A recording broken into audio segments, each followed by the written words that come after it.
Alright, let's just get this out of the way once and for all.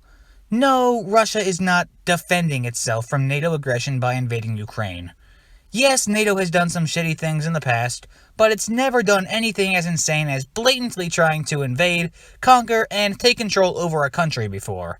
NATO never promised to stop expanding east, by the way, while Russia has repeatedly denied its intention to invade Ukraine, and look what happened there. In 2014, the democratically elected president was overthrown because he cracked down on protests against him. NATO did not orchestrate a coup. And most importantly of all, NATO was never going to invade Russia. After decades of being controlled by Moscow, the countries of Eastern Europe, except Belarus, were obviously going to side with the West, hoping to never be taken over again. Russia has never respected anybody's borders anyway. And speaking of not respecting anybody's borders, China! Are they supporting this invasion? Well, they aren't giving Russia supplies directly as far as we know. However, it's extremely clear that the CCP is on Russia's side in this invasion. China abstained on the UN vote to condemn the invasion, and state-run media has refused to call it an invasion for the most part.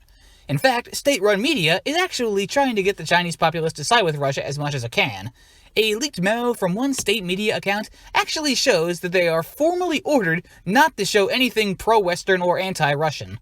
Any pro-Ukrainian media posts on Chinese social media are to be censored. Apparently, the fact that the Russian army is having an extremely difficult time taking over Ukraine is being censored too. This was all only a few weeks after China and Russia said that there were no limits to their partnership, so this really shouldn't come as a surprise to anybody.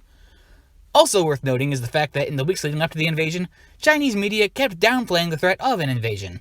Meanwhile, other countries were telling their citizens to leave Ukraine as soon as possible, but thanks to the CCP's downplaying the situation, there are now a bunch of Chinese citizens trapped in a war zone.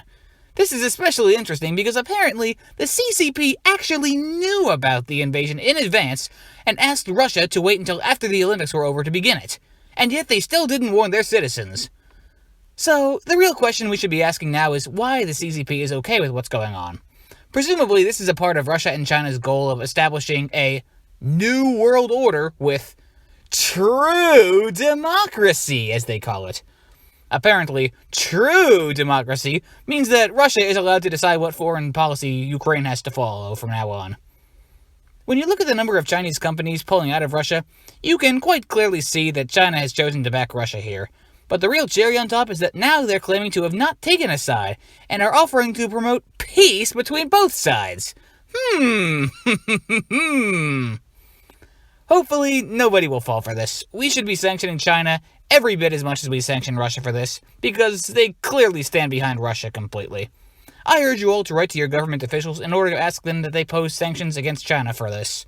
Till then, fuck Putin and fuck the CCP.